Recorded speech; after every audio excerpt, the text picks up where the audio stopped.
हम प्रार्थना करेंगे। जब हम प्रार्थना करते हैं तो हम कबूली के शब्द बोल रहे होते हैं। अगर हमको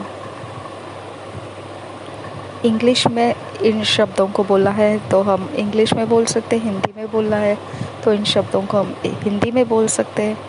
अपनी भाषा में समझ के साथ इन शब्दों को बोलना है तो वैसे कर सकते हैं, लेकिन हमने मुंह से बोलना बेहद ज़रूरी है। Dear father, I am fully committed to you and to the word of your grace, which is able to build me up and help me walk in and enjoy my rightful inheritance in Christ. I'm built on a rock solid foundation in the Word and growing through the Word and the Spirit. I'm transformed from glory to glory and positioned to fulfill your destiny and plan for my life. In Jesus' name, Amen. प्यारे पिता, मैं संपूर्ण रीति से समर्पित हूँ तुझको और तेरे अनुग्रह के वचनों को, जो काबिल है मुझे उभारने के लिए और जिसमें मुझे चलना चाहिए उसमें मेरी मदद करने के लिए और मैं आनंदित रहने के लिए मैं सच्चाई के विरासत जो मसीह में है उसमें ठीक तरह से रहने के लिए मैं उभारा गया हूँ। चट्टानी मजबूत नींव जो परमेश्वर का वचन है उस पर मैं और बढ़ रहा हूँ वचनों के द्वारा और पवित्र आत्मा के द्वारा मैं परिवर्तित हुआ जा रहा हूँ और हो चुका हूँ महिमा से महिमा की ओर और मुझे अपनी मंजिल और जो योजना है मेरे जीवन के लिए उसे पूरा करने के लिए जगह में पद दे दिया गया है। यीशु नाम में आमीन। कि मुझे उस पद में रख दिया गया है जिसमें से मेरी मंजिल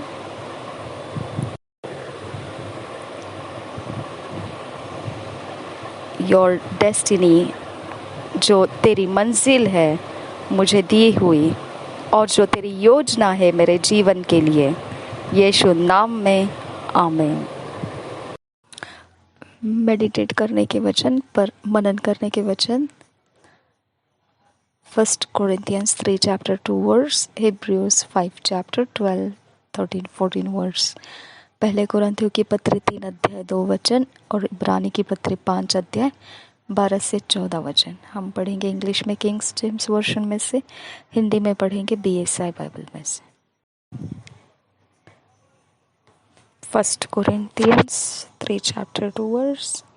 I have fed you with milk and not with meat, for hitherto ye were not able to bear it, neither yet now are ye able. और एक बार पढ़ेंगे 1 Corinthians 3 chapter 2 verse. I have fed you with milk and not with meat, for hitherto ye were not able to bear it, neither yet now are ye able. हम Hindi BSI Bible में से पढ़ेंगे इसे। पहले कुरिन्थियों की पत्री 3 अध्याय 2 वचन। मैंने तुम्हें दूध पिलाया, अन्न न खिलाया, क्योंकि तुम उसको नहीं खा सकते थे, वरन अब तक भी नहीं खा सकते हो। और एक बार पढ़ेंगे पहले कुरिन्थियों की पत्री 3 अध्याय 2 वचन।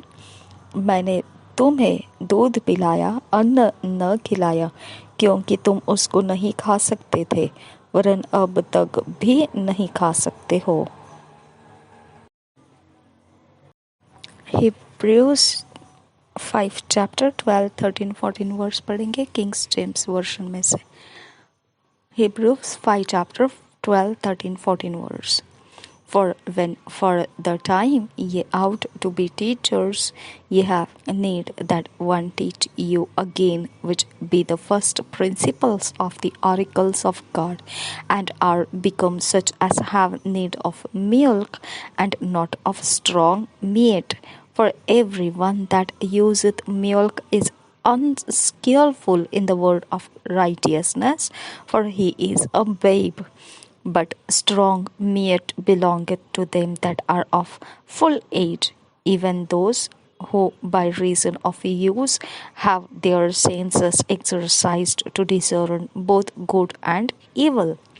और एक बार पढ़ेंगे Hebrews 5 chapter 12, 13, 14 verse.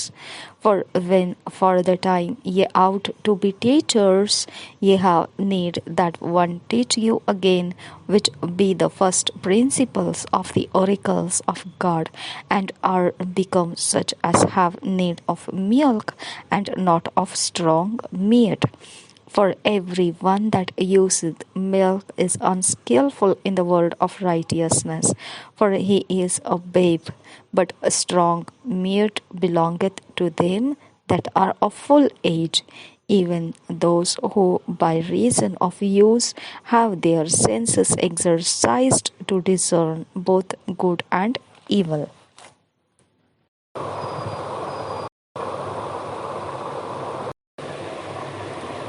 इब्रानियों की पत्री 5 अध्याय 12, 13, 14 वचन। हम हिंदी BSI बाइबल में से पढ़ेंगे। समय के विचार से तो तुम्हें गुरु हो जाना चाहिए था, तो भी यह आवश्यक हो गया है कि कोई तुम्हें परमेश्वर के वचनों की आदि शिक्षा फिर से सिखाए। तुम तो ऐसे हो गए हो कि तुम्हें अन्न के बदले अब तक दूध ही चाहिए, क्योंकि दूध पीने वाले बच्चे को तो धर्म के वचन की पहचान नहीं होती, क्योंकि वह बालक है, पर अन्न सयानों के लिए है, जिनकी ज्ञान इंद्रियां अभ्यास करते करते भले बुरे में भेद करने में निपुण हो गई है। और एक बार पढ़ेंगे इब्रानियों की पत्री 5 अध्याय 12, 13, 14 वचन। समय के विचार से तो तुम्हें गुरु हो जाना चाहिए था, तो भी यह आवश्यक हो गया है कि कोई तुम्हें परमेश्वर के वचनों की आदि शिक्षा फिर से सिखाए। तुम तो ऐसे हो गए हो कि तुम्हें अन्न के बदले अब तक दूध ही चाहिए, क्योंकि दूध पीने वाले बच्चे को तो धर्म के वचन की पहचान नहीं होती, क्योंकि वह बालक है, पर अन्न सयानों के लिए है, जिनकी ज्ञान इंद्रियां अभ्यास करते करते भले बुरे में भेद करने में निपुण हो गई है। जिनकी ज्ञान इंद्रियां, ध्यान दीजिए इन बातों को, ओके।